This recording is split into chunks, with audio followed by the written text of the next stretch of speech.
दूसरी आयत जो मेरा सब्जेक्ट, एक प्लांट, इसको मैं आयत के तौर से कैसे आपके सामने रख रहा हूं। इसमें जो हरी पत्ती हैं, ये थ्योरेटिकल डायग्राम है, आप समझ सकते हैं, क्योंकि अभी तक कोई ऐसा पौधा नहीं बना जिसमें आलू और टमाटर एक साथ मिले। इंट्राजेनरिक प्लांट्स बन रहे हैं, लेकिन इस नौबत तक नहीं आया कि टमाटर और आलू एक जगह है। लेकिन यहां पे बताना क्या है कि ये हरी पत्ती जो है, ग्रीन लीव्स, इनमें फोटोसिंथेसिस का अमल होता है। फोटोसिंथेसिस में क्या होता है कि जमीन से पौधा पानी जज्ब करता है, हवा से कार्बन डाइऑक्साइड लेता है, और लाइट एनर्जी से जो अमूमन सूरज से मिलती है, लेकिन अगर आप उतनी लाइट किसी और प्रोसेस से भी दे दें तो ये कार्बन डाइऑक्साइड पानी मिलके ग्लूकोज बनाते हैं, शक्कर बनाते हैं। ये वही ग्लूकोज है जो बाजार में बड़ा महंगा मिलता है। जब गैलेक्सो का डिब्बा हरा वाला या ऑरेंज कलर का लेके आते हैं, बहुत महंगा ग्लूकोज है, ये हर पत्ती में बन रहा है। ये पत्ती जो है ये हरा रंग रखती है, क्लोरोफिल रखती है, इसलिए शक्कर साजी कर सकती है, फोटोसिंथेसिस कर सकती है, ग्लूकोज बना सकती है। जो नॉन ग्रीन पार्ट्स हैं प्लांट के, जो काफी शाखों के अलावा जड़ें हैं जो जमीन में फैली पड़ी हैं, उनमें फोटोसिंथेसिस नहीं होती, वो शक्कर नहीं बना सकती। अब ये शक्कर जिस पत्ती ने बनाई, उसने बड़ी मेहनत करी, अपना दिल जलाया सही मानों में, उसके एंजाइम्स यूज हुए पूरे क्लोरोप्लास्ट में, शक्कर उसने बनाई। अब जरा सोचिए शक्कर का वो पत्ती क्या करती है।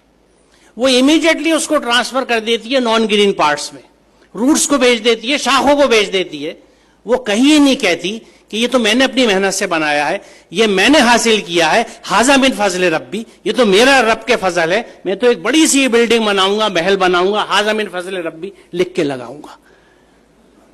वो तो शक्कर को रखती भी नहीं पास, इमीडिएटली जरूरतमंद के पास मुंतकिल कर देती है। और वो कानून क्या है? लॉ ऑफ डिफ्यूजन, जो साइंस के बच्चे जानते हैं, नफूज पजीरी का कानून। Law of diffusion, everything moves from a region of high concentration to a region of low concentration, या from a region of high free energy to a region of low free energy। पूरी nature में ये law चलता है।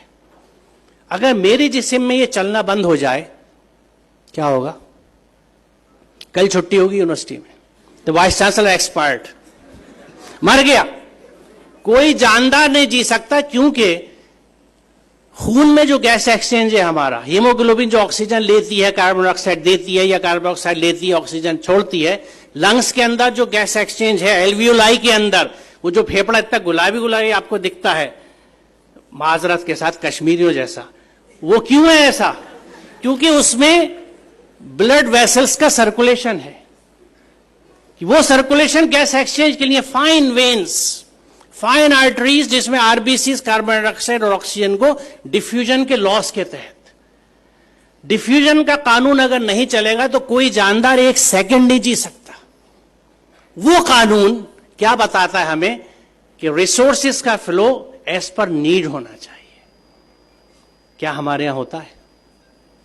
इसी बात को कुरान सूरह बकरा में कहा जाता है, हुवा लज़ी खलक़ लकुम मा फिल अर्दि जमिया, वही तुम्हारा रब है जिसने जमीन का सब तुम सब के लिए बनाया। इससे बड़ा सोशलिज्म का कोई स्टेटमेंट मुझे नहीं मिलता। यह कुरान का डिक्लेरेशन है जो मुसलमानों में तो बाइंडिंग है, but do we share our resources like that? मेरे तो पड़ोस में अगर बच्चा पढ़ने नहीं, स्कूल नहीं जाता, तो आई जस्ट डोंट केयर। मेरा बच्चा कॉन्वेंट में जा रहा है, बहुत अच्छा पढ़ रहा है, मेरे बच्चे के कपड़े बहुत अच्छे हैं, उसकी शादी बहुत अच्छी होने वाली है, उसका ससुराल बहुत अच्छा है, मेरा समध्याना बहुत अच्छा है, मैं खुश हूं।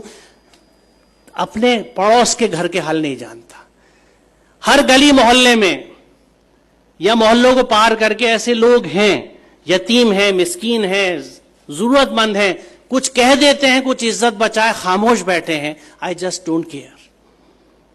और मैं अपने आप को मुसलमान कहता हूं, आपके हाथ फैसला है। मैं मुसलमान बनने की कोशिश कर रहा हूं, मैं अपने आप को पूरी तरह मुसलमान नहीं कह सकता। I am just trying to be a Muslim, क्योंकि कुरान समझ के उस पर अमल करके आप मुसलमान बन सकते हैं। और उसमें बहुत कुछ आपको सीखना समझना होता है, जब आप पढ़ेंगे तो पता लगेगा। तो ये जो एक आयत है जो नेचर में दिखती है हमें, ये हमें डिस्ट्रीब्यूशन ऑफ रिसोर्सेज बताती है, और भी बहुत सी सारी चीजें बताती है। इसी की बात में वजाहत करूं कि जैसे जैसे दरख्त बड़ा होता है, पत्तियां और ज्यादा होती हैं, शक्कर और ज्यादा बनती है। अब शक्कर इतनी हो गई कि सारे स्टेम्स को, रूट्स को डिस्ट्रीब्यूट करके भी बच रही है। उस सरप्लस को रखने के लिए भी कोई पत्ती तैयार नहीं है। जो खुद उसको बना रही है उसको रखने को तैयार नहीं है, कह रहे मुझे नहीं चाहिए, ले जाओ। इसलिए आपको पत्तियां मोटी और दुबली नहीं दिखेंगी, एक सी फिजिक होगी।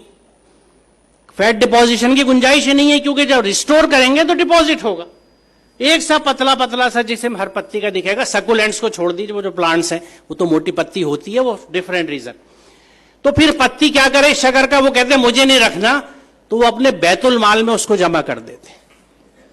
बैतुल माल क्या है? वो फल, वो अनाज जिसमें वो शक्कर जमा होती है, for anybody who needs it.